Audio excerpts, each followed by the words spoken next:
অনেক দিন পর জিও হাসলো এবং খাবার দেখে। এই র্যাবিটটা আসলে খুব সুন্দর হয়েছে। আর তার সাথে ছিল একটু পাউরুটি ভাজা করা। আমার কাছে কিন্তু খুবই সুন্দর লাগতেছিল এই র্যাবিটটা, এবং তৈরি করাটাও অনেক সহজ। হ্যালো, সবাই কেমন আছেন? আমি কলিকল্পনা, সাউথ কোরিয়া থেকে। সেদ্ধ ডিম করেছিলাম, তার নিচ থেকে একেবারে স্লাইস করে কেটে নেবেন, আর সামনে আর পিছনে ঠিক ওইভাবে কেটে নিতে হবে। তারপর ওই যে নিচ থেকে যেটুকু কেটে নিয়েছিলাম ওইটা ত্রিভুজের মতো করে ওই যে একটুখানি কেটে রাখলাম। এখন এইটা অনেকটাই কানের মতো হয়ে গেছে।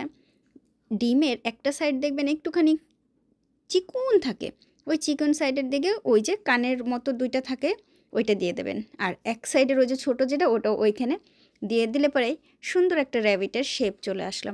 ঘরে ছিল কালো জিরা, দুইটা চোখ দিয়ে দিলাম। ডিম দিয়ে খুব সুন্দর র্যাবিট খরগোশ। বাচ্চারা যে কি পছন্দ করবে আপনি বিশ্বাসই করতে পারবেন না। বাচ্চাদের একবার করে দিয়ে দেখবেন, এত সহজ। আর এইটা একটা পাউরুটি করে নিয়েছিলাম ডিম আর চিনি দিয়ে মিক্সিং করে। তা জিওকে চিন্তা করতেছিলাম একটু হাসানোর চেষ্টা করি। ছোট মানুষ তো আমার কাছে এখনও ছোট ছোট বাচ্চা, যেহেতু আমার সন্তান, যেহেতু আমার নিজের সন্তান, যেহেতু পরের সন্তানও সন্তান, নিজের সন্তানও সন্তান। অনেকে অনেক অনেক অনেক কমেন্ট করে, সত্যি আমার সন্তান কিনা জিও, জিও আমার পেটের সন্তান রে। ভাই রে ভাই, আপনাদের এত চিন্তা করতে হবে না। আমি জানি না কেন মানুষরা এরকম কমেন্ট করে। তা আমার ছেলের জন্য আমি একটু একটু অনেক কিছু করার চেষ্টা করি। এইখান থেকে ওইখান থেকে কোনো ভিডিও টিডিও দেখলে সেখান থেকে ভালো কিছু দেখলে, এই ডিমটা যেমন একটা আমেরিকার আপুর ভিডিও দেখে এই ডিমটা তৈরি করছি সন্তানের মুখে একটু হাসির জন্য। দেখছেন আমি কত সুন্দর ডিম তৈরি করে ফেলছি। তারপরে এই যে একটা পাউরুটি, এটা আমি প্রায় সময় করি পাউরুটিগুলো, আর অনেকেই পাউরুটি এভাবে করেন। তা একটা হার্টের মতো একটা শেপ দিতে যাচ্ছিলাম, মানে জিউকে একটুখানি হাসানোর জন্য, একটু মন ভালো করার জন্য ওর, কারণ প্রচুর ব্যস্ত থাকে সারাদিন, সারাটা রাত, খুব রাত্রে করে বাড়িতে ফেরে। তো ওই যে কালো জিরা আর একটুখানি বেশি ছিল, তো ওইখানে একটু উপরে দিয়ে দিলাম। কালো জিরা খাওয়া ভালো, একেবারে খারাপ না, তাই না বলেন? খালি খালি ফেলে দেবো? বেশ কিছুটা যে বাইরে বের করছিলাম যেহেতু, ওকে ওইটা দিয়ে দিলাম উপর দিয়ে, দেখতেও সুন্দর লাগতেছে। এখন ওই যে ডিমটা দিয়ে দিলাম খরগোশ। এত সুন্দর হয়েছে, আমার ছেলেটা না পুরা ফিদা হয়ে গেছে। মানে এত হাসি দিছে ও, একটা সুন্দর একটা হাসি দিছে। আমার কি ভালো লাগতেছিল যে ছেলেটার জন্য আমরা কিছু একটা করতে পারছি। সন্তানের হাসির জন্য আমরা বাবা মারা কত কিছু করি, দেখেন তো। এইটা ও প্রথমে বলতেছিল, কি কি নিয়ে আসতেছো তুমি? তো যখনই দেখছে, দেখার সাথে সাথে বলতেছে, এই করছো তুমি, কিভাবে করছো? নিজে অবাক হয়ে ভিতরে এদিক ওই দিক থেকে তাকায় তাকায় দেখতেছিল, আবার ধরে দেখতেছিল। সত্যি তো এটা মানে কি দিয়ে, ডিম দিয়ে আবার যে কানটা ঘুরলা খায়। যখন ধরলো তখন যখন আমি বলতেছি তোমার ভালো লাগছে, বলছে হ্যাঁ ভালো লাগছে। আবার ওই যে একটুখানি পড়ে গেছে, আবার খুঁজে খুঁজে নিয়ে খায়। ও এত ভালো একটা কিউট একটা বেবি। এই রুটিটা খাইতেও খুব পছন্দ করে, খুবই পছন্দ করে। এইভাবে যদি একটু পাউরুটি ভাজা করে দিই খুবই খায়। ডিমটা ধরার সাথে সাথে নিচ থেকে যে কুসুমটা পড়ছে, তখনও বলতেছে সত্যিই তো ডিম। আমার তো খুব হাসি আসতেছিল যে আসলে বাচ্চারা এখনও বাচ্চা, বুঝছেন? জিও এখনও বাচ্চা, যদিও এই যে 15 বছর এখনও পূর্ণ হয় নাই। অনেকে বলতেছিলেন কবে কবে কবে জিওর জন্মদিন, এখনও দেরি আছে জিওর 15 বছর পূর্ণ হতে, সত্য সত্য। আর মুরগির মাংস রান্না করেছিলাম, যেহেতু আমি এখনও মাংস খাইতেই পারি না, মাংস খাওয়া সম্পূর্ণভাবেই নিষেধ। তারপরও রান্না করেছিলাম। তারপরে তেজপাতা ছিল ঘরে, এই তেজপাতাগুলো আমি অনলাইন থেকে কিনছি, আরেকটা কিনছি পাশের মার্ট থেকে। আমার জিওর জন্য সবচাইতে বেশি টেনশন হয়, সবচাইতে বেশি কষ্ট হয়, কারণ জিও অনেক পরিশ্রম করে, প্রচুর পরিশ্রম করে। আর আপনারা জানলে অবাক হয়ে যাবেন যে আমরা যে বয়সে দেশে পড়াশোনার জন্য চিন্তা করছি, কোরিয়াতে এই সময়ে এরা চিন্তা করে যে কোন বিষয়ে গেলে পরে তাদের লাইফে ভালো হবে, মানে কোন বিষয়ে পড়াশোনা করলে। ওরা তো এখন কিছুই বুঝে না। আমি প্রায় সময় বলি, তুমি তো এখনও কিছুই বোঝো না, তুমি কিভাবে ডিসিশন নেবা? কিন্তু ওরা ডিসিশন নেয়। কোরিয়ার পড়াশোনা নিয়ে আমার প্রচুর অবজেকশন, আমার প্রচুর প্রশ্ন, আমার প্রচুর কষ্ট। মানে আমার এইগুলো আমি বুঝাইতে পারি না, সত্য কথা। যেমন কোরিয়ার এই যে হাই স্কুল আপনি ঘরের পাশে যেখানে সেখানে পাবেন না। নির্ধারণ করা কয়েকটা হাই স্কুল আছে, এবং আপনি যে কোনো জায়গায় যেয়ে ভর্তি করাতে পারবেন না আপনার সন্তান। সরকার থেকে নির্ধারণ করে দেয় যে আপনার সন্তানকে কোন স্কুলে দেবেন। সেই স্কুল আপনার ঘরের কাছাকাছি হইতে পারে, বেশ দূরেও হইতে পারে। এটা সম্পূর্ণভাবে স্কুল আর সরকারের উপর নির্ভর করে, বুঝছেন? আপনি চয়েসও করতে পারবেন না।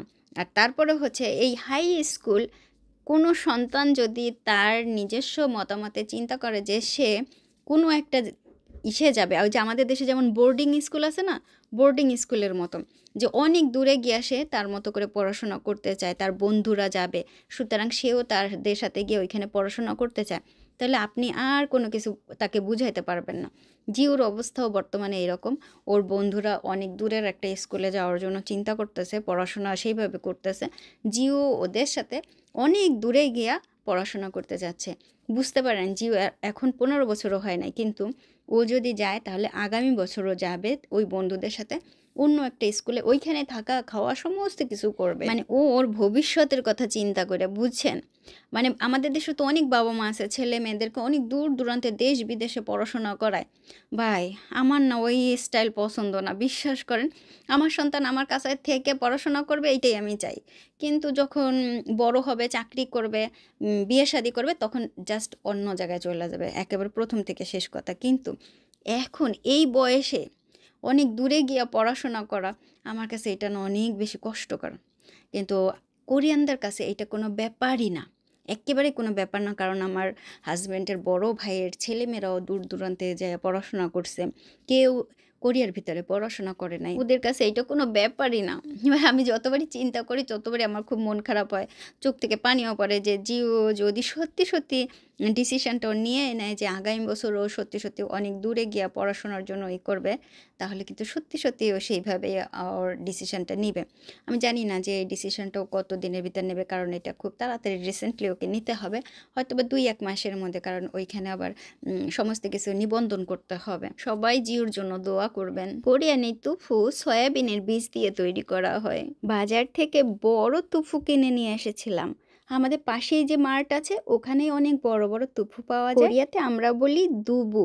একটু স্লাইস করে কেটে নিলাম, এখন গরম পানিতে দিয়ে দিচ্ছি। খুব বেশি না, মিনিট খানেকের মতো সেদ্ধ করে নেব। সেদ্ধ করে এই যে ঝাঁঝরিতে উঠিয়ে নিয়ে ঠান্ডা পানি দিয়ে হালকা করে একটু ধুয়ে পানি ঝরা দিয়ে দেবো। আর আরেকটা পাত্রে সয়া সস, ভিনেগার এবং চিনি নিয়ে নিচ্ছি। এখন এটাকে মিক্সিং করতে হবে, এমনভাবে মিক্সিং করতে হবে যেন এর স্বাদটা টক মিষ্টি হয়। তুফুগুলো কিন্তু অনেক বেশি নরম হয়ে গেছে, এখনও গরম আছে। এখন টুকরো টুকরো করে নিচ্ছি পছন্দ মতো। একটা বক্সে তুলে রাখছি, বেশ কয়েকদিন যাবে, 2-3 দিন তো যাবেই। কিন্তু আপনি যদি তাড়াতাড়ি খেয়ে ফেলেন তাহলে তো হয়ে গেল। আর সসটা তৈরি হয়ে গেছে টক মিষ্টি মিষ্টি। অনেক কোরিয়ানরা আছেন সাদা চালের ভাত একেবারেই খেতে পারেন না। ভাতের কালারগুলো হতে হবে এই রকম নানান ধরনের মিক্সিং করা চাল থাকতে হবে।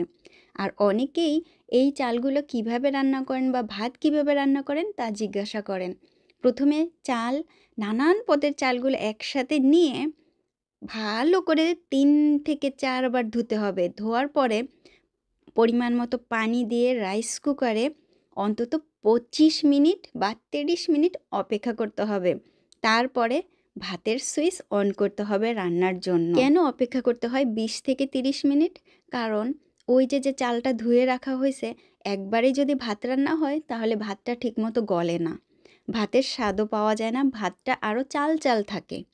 কোরিয়ান চালের ভাতগুলো হয় আঠালো, আর যদি আপনি কোনো অপেক্ষা না করে রান্না করেন চাল, তাহলে ভাতগুলো খেতে একেবারে ভালো লাগে না, একেবারে চাল চাল লাগে। সুতরাং 20 থেকে 30 মিনিট যখনই আপনি অপেক্ষা করবেন তারপরে ভাত রান্না করবেন, একটা পারফেক্ট ভাত পাবেন। নানান রকমের চাল দিয়ে ভাতটা রান্না করলে কোরিয়ান ডাক্তাররা বা কোরিয়ানরাই বলে যে অনেক হজমে ভালো হয়, হজম শক্তি বৃদ্ধি পায় এবং শরীরে অনেক অনেক ভালো হয়, শরীরের উপকারের জন্য। কিন্তু শুধুমাত্র সাদা ভাতে না কোনো প্রোটিন ভিটামিন নাকি কম থাকে, আরও কী যেন কম থাকে। তার জন্য নানান ধরনের চাল মিশিয়ে খেলে পরে সমস্ত দিক থেকেই নাকি উপকার পাওয়া যায়। কোরিয়ানরা আবার অনেক বেশি চিন্তা ভাবনা করে খায়, কোনো কিছু খাওয়ার আগে চিন্তা করে যে এই জিনিসটা খাওয়া যাবে কি না বা খাওয়া ঠিক কি না, শরীরের জন্য কতটা উপকার, নানান দিক বিবেচনা করেই কিন্তু কোরিয়ানরা বেশিরভাগ সময় অনেক খাবারগুলো খেয়ে থাকেন। ভাতের ক্ষেত্রে তো তারা অনেক চিন্তা ভাবনা করেন। মাঝে মধ্যে দেখা যায় যে অনেক কোম্পানিতে সাদা ভাত দেয়, মুখে কিছু না বললেও ঠিক অনেকেই কিন্তু বলেন যে এই ভাত খেয়ে পোষায় না, বাসায় গিয়ে তারা কালারফুল ভাত খান, মানে নানান ধরনের চাল মিশিয়ে ভাত তৈরি করে খান যেটা শরীরের জন্য ভালো, আরও কত কথা বলেন। আর এই দুবু বা থুপু আমাদের কিন্তু অত্যন্ত পছন্দের একটা খাবার, বিশেষত আমার। আমি যখন এই থুপো তৈরি করি তখন কিন্তু আমি নিজেই একাই বেশি করে খেতে থাকি। ওদের জন্য আর চিন্তা করি না।